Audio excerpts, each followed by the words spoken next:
consequences. There's no excuse. You've been loosed. This is From Destruction to Dignity with Janice Pons. Each week, Janice shares her wisdom to enlighten, educate, and advance the culture in America today. Janice Pons is a mother, author, and free thinker, and your host for our podcast this evening. Now let's join your host, Janice Pons. Greetings, greetings, greetings. Welcome, welcome, welcome. Come on in. My name is Janice Pons. I'm the host on our podcast, From Destruction to Dignity, Clinical Perspective, Spiritual Truths. Listen, we're going to dive in. We got a lot. The closer it gets to the election this year, the more we've got to dissect. I really want us to understand dynamics that are going on in our nation that a lot of people just don't understand. And so they run off of emotions because they don't understand dynamics. But I like dissecting this stuff because it's exciting, because it helps you to understand, and it keeps you out of emotionality and ignorance. And ignorance simply means lacking knowledge in a particular area or matter. And God doesn't want us ignorant. I don't want us ignorant. I used to be ignorant. I didn't understand facts, and I just ran off of emotions. And because I was around people that did that, and we don't have to do that anymore. So we're going to continue to pray for our nation. There's our flag behind us. I love our flag.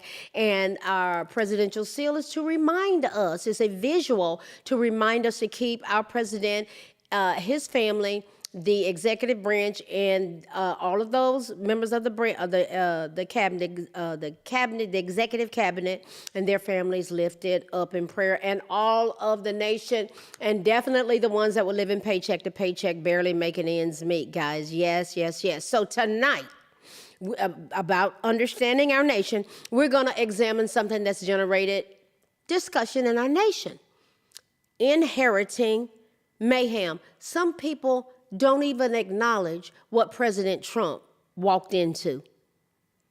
And they just blast that man. Why do I talk about these? People don't think about it. And they don't know it because the news, the mainstream media doesn't want you to know it. I want you to know it. I want us to know it, because then people go, oh, I hear that all the time. Thank you for talking about that. These reels that I'm doing, REELS, they're just taking off. Thousands and thousands of shares. Because why? People, the Holy Spirit will say something to me. He'll go bam, bam, bam. He'll say, make a video. And I'll get on there real quick, and they just take off. People are getting understanding, and they're sharing it. And I thank you for that. Now, we're going to look at the dynamics of inheriting mayhem. And it's probably going to get more, if there's such a word, mayhemic. It's going to be more manifestations of mayhem that are going to heat up as we get closer and closer to the election. Listen, guys, there are people on Capitol Hill. They simply do not want America to be first. And the moment I just said that, those people in the squad, Miss Tlaib, Miss AOC, Jasmine Crockett, she lost the election, but she'll be there till January. The Al Greens, the Hakeem Jeffries, Chuck Schumer's, guys, they have a different agenda than America being first. Guys, bottom line, let me just clear it all up for you. This will just seal it. The Democratic Party's gravy train has been disrupted. The fraudulent scams and the money laundering fronts, where billions upon billions of dollars were being abused and squandered in just Minnesota alone, related to the Somalians, and they were wiring that money over to Africa. That's been shut down, the wiring of the money. They would have these fronts set up, daycare fronts, shell companies, home health care, COVID-19 feeding programs, no services provided. But they got contract upon contracts, billions upon billions of dollars. And it was not making America first. We were paying for them. So they were getting over on us like a fat rat and sending it to Africa. And there are people that don't want that to stop, but it's been stopped. And so you had the squad going over to this Pan-American Congress last year and saying that capitalism is a virus and needed to be destroyed. That's what makes our nation prosper. That's what's going to happen through the Trump accounts starting in July with our children. That they're going to have an IRA type account that's going to start producing money right away. Guys, it's a life changer. It's a game changer. I did a podcast on the Trump accounts. It's amazing. We are in a literal battle for the survival of our nation. And there are people that do not want America to be first. All this ties into, we're talking about inheriting mayhem. And all this is going to tie into our clinical perspective, which is establishing order. Establishing order. Guys, the Biden administration's border disaster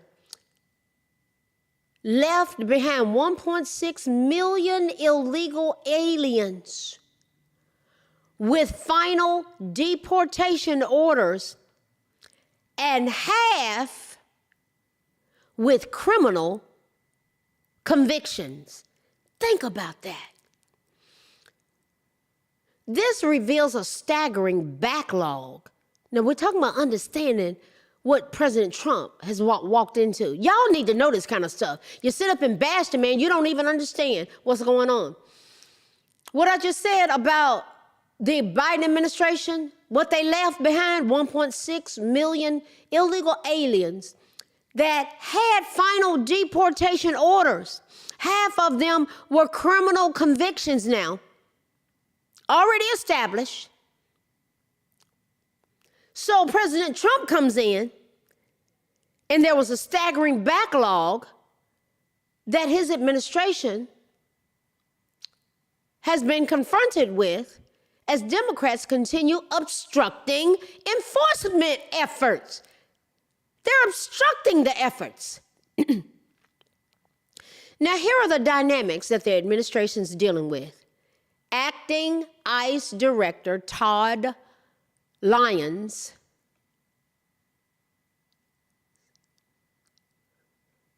testified that 1.6 million illegal aliens have final, he testified in Congress,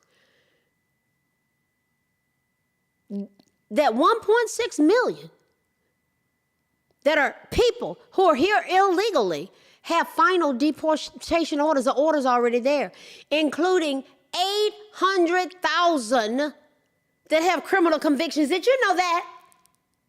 That's what President Trump's dealing with. We have no clue what that man has to contend with, guys. Pray for him. Let me finish. These court orders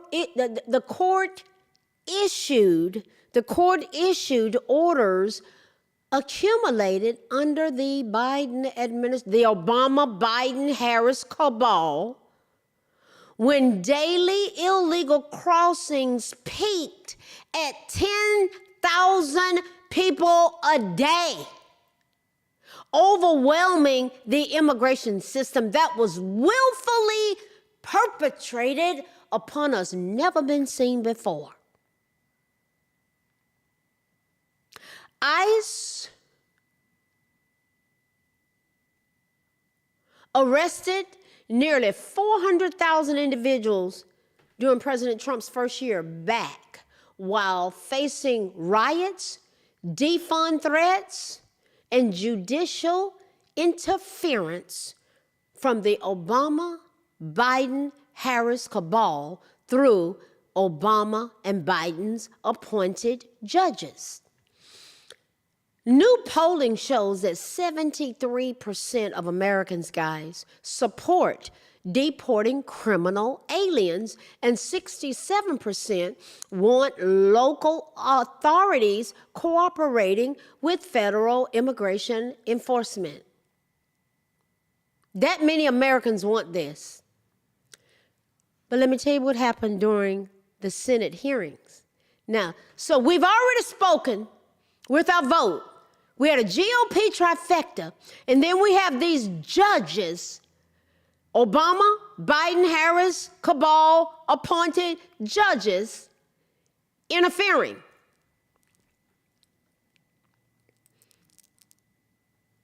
We're talking about inheriting mayhem in our clinical perspective. Will be about establishing order.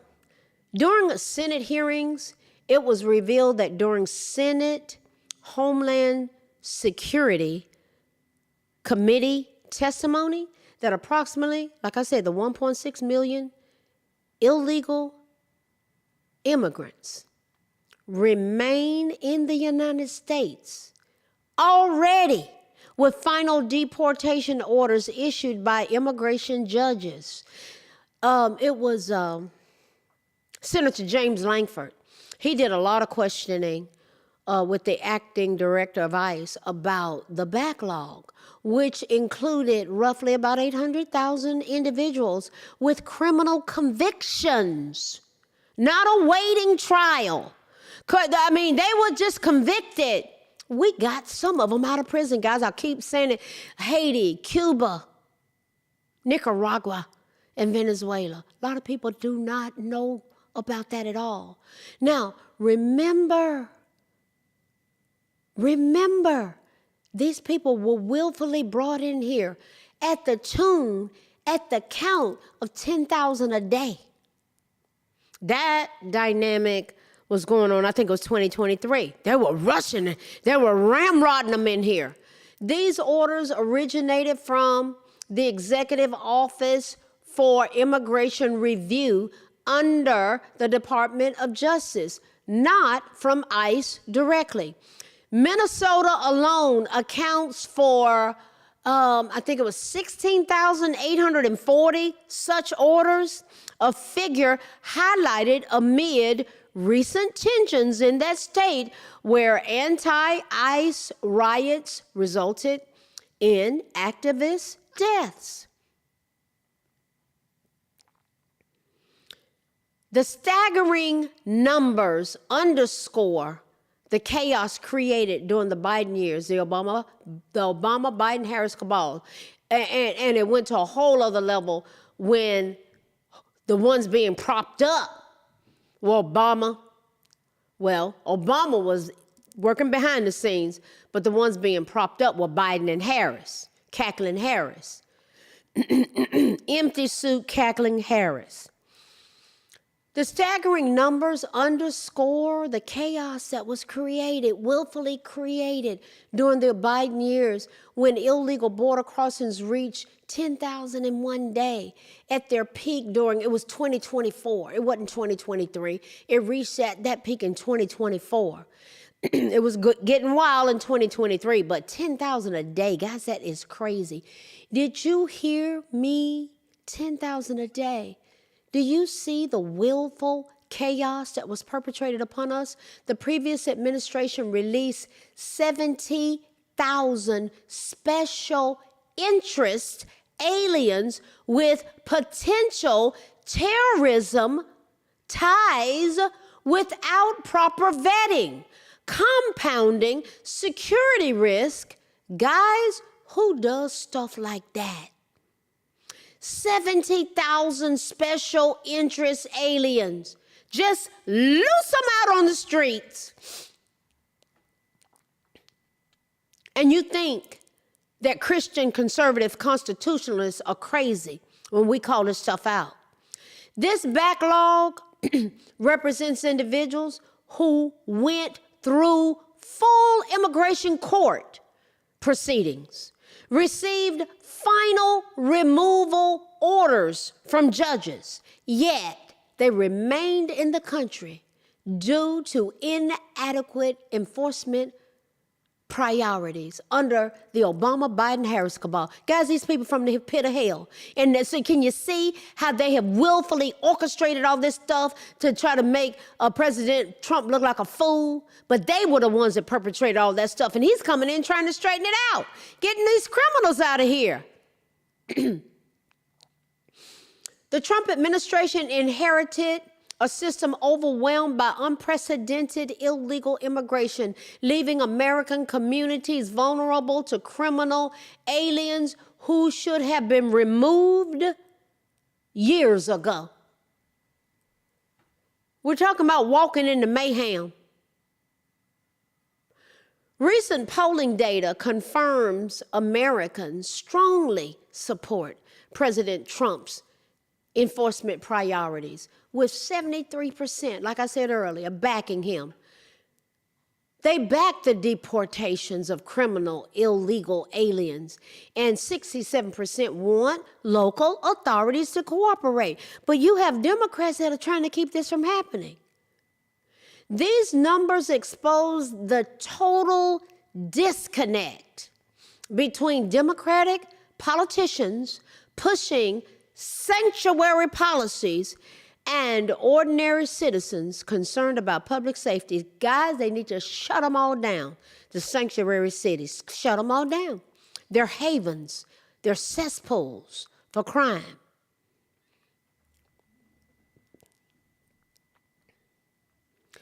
When James Langford was intensely questioning the acting director of ICE, he praised ICE officers for working by the book to restore order after years of chaos, while criticizing protesters who obstruct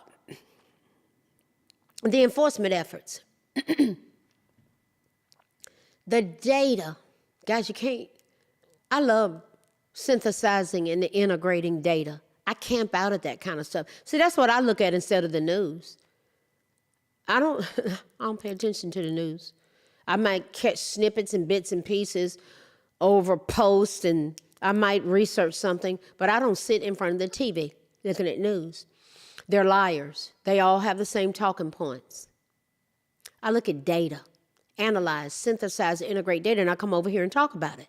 The data reveals that 60% of Americans believe Democrats encourage resistance to federal immigration law, undermining constitutional authority and endangering communities that bear the consequences of illegal immigration. Guys, on my page on Facebook, Janice Pons, pictures of all the Americans who have lost their lives,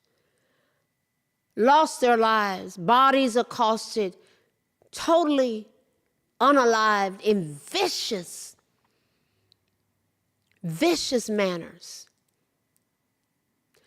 Despite broad public support and clear legal authority, Trump's ICE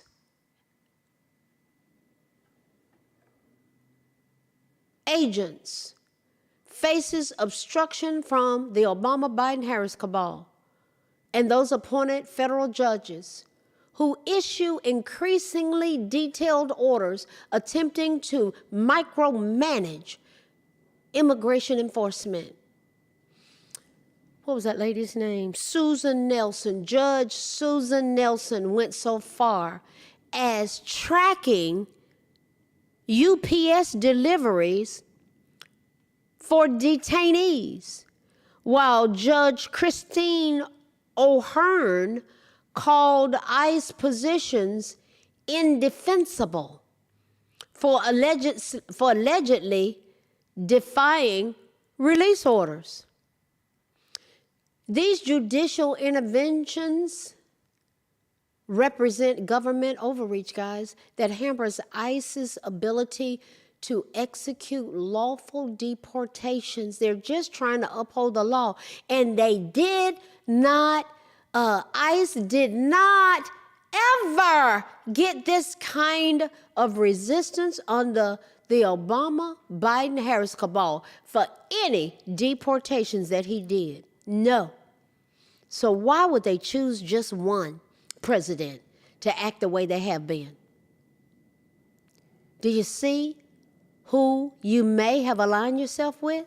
Do you see all the facts? Do you see the whole picture? Listen, meanwhile, ICE arrested nearly 400,000 individuals during President Trump's first year back in office when he first got in, with 229,000 classified as criminal aliens. They were criminals, already determined as such, some guilty of unaliving people, involved with violent offenses. This discrepancy highlights enforcement challenges as ICE works through massive backlog. This is what they walked into, the mayhem that they walked into, massive backlogs while confronting resistance from multiple fronts. The deportation backlog crisis illuminates the real-world consequences of open border policies that prioritized political ideology over American safety. Guys, that's been our reality. You've got people, they don't care about our safety. They have a political ideology and an agenda that took precedence over our safety. With half of the individuals holding final deportation orders, we're talking about facts, data. We synthesize. I'm sharing with you what's been synthesized and integrated, so you can see the picture of what we're really dealing with and the mayhem that our president walked into, and how he has to establish order, or we're going to lose our country. With half the individuals holding final deportation orders having criminal convictions, the Biden administration's failure, the Obama-Biden-Harris cabal's failure to enforce immigration law endangered communities nationwide. This is making sense to some of y'all finally. Share this with your friends that don't get it. And say, listen to this and use basic logic and deductive reasoning. Just hear it out. President Trump's commitment to restoring order through aggressive but lawful enforcement reflects what the overwhelming majority of Americans demand: secure borders, respect for legal processes, and protection from criminal aliens who exploit sanctuary policies. Total exploitation. The path forward requires supporting ICE officers doing their constitutionally mandated jobs while rejecting the judicial activism and democratic obstruction from the Democratic Party that enable this crisis. Guys, they set the whole thing up. They set up the orchestrated lawfare against the man. They set up the orchestrated mayhem. They set up the orchestrated chaos. They're from the pits of hell. This leads us to our absolute necessity of understanding our clinical perspective. Establishing order. Establishing order. Guys, we were all over the place.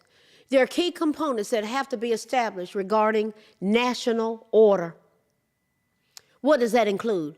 What would happen if we had security and basic services that the first priority is to stabilize a society by providing security and fulfilling basic needs like food and shelter? That's our priority. What would happen, and of Americans, what would happen if we had a legal system in governance that was upstanding and corruption-free?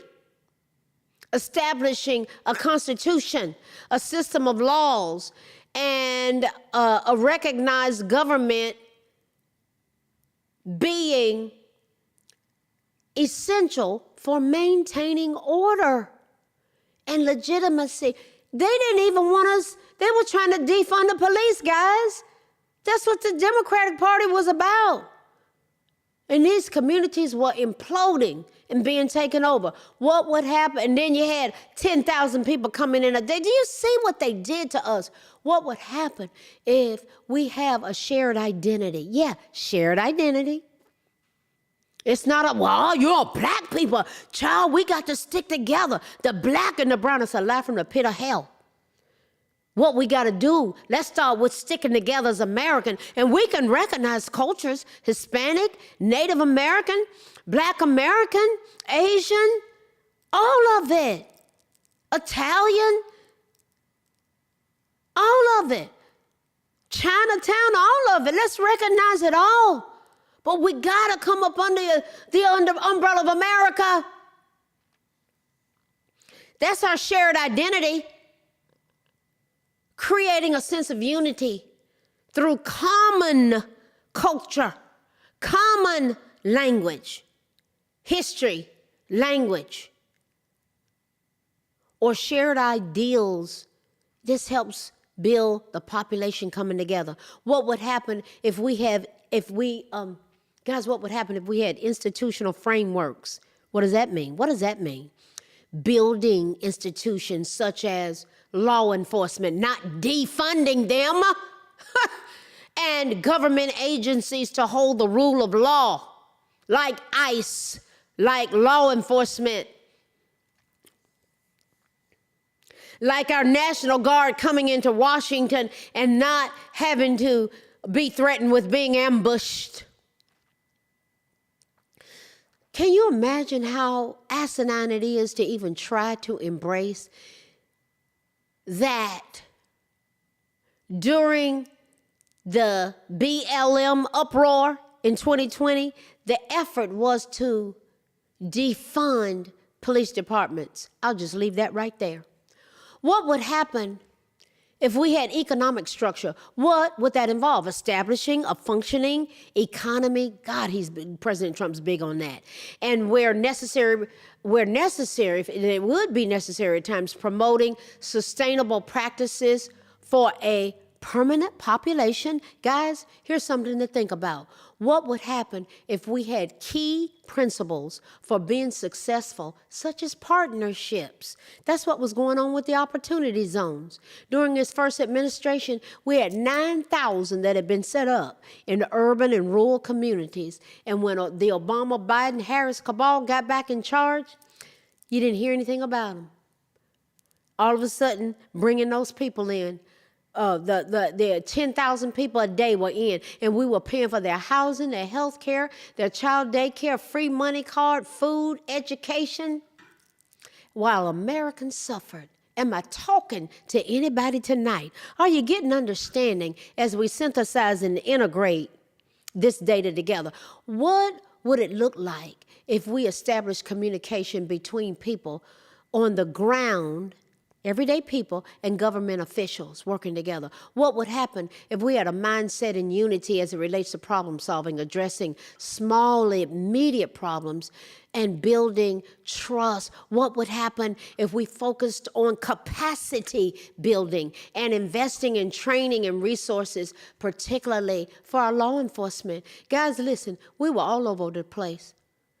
That's what we looked at. We're just looking at the mayhem that President Trump walked into. But from our clinical perspective, we're thinking about establishing order. It's easy to get caught up in emotions in terms of what was going on. They want to keep us in an emotional tailspin. They want us to stay offended, but we can't afford that as a country, guys. We're going somewhere. It's expecting us when we get there, and there are many of us who are committed. I am, and millions of us are committed to this country working. Keep coming back over here. We're going to go from destruction to dignity, clinical perspective, spiritual truths, because it's only the truth that's going to set us free. Next week, we're going to keep dissecting these things. And next week, we're going to talk about the fiasco. And we're going to talk about the will for correction. Guys, we can get things right. I'm excited about the Trump accounts that are going to take place in July. I am so thrilled about where we're going because we're going somewhere. It's expecting us when we get there.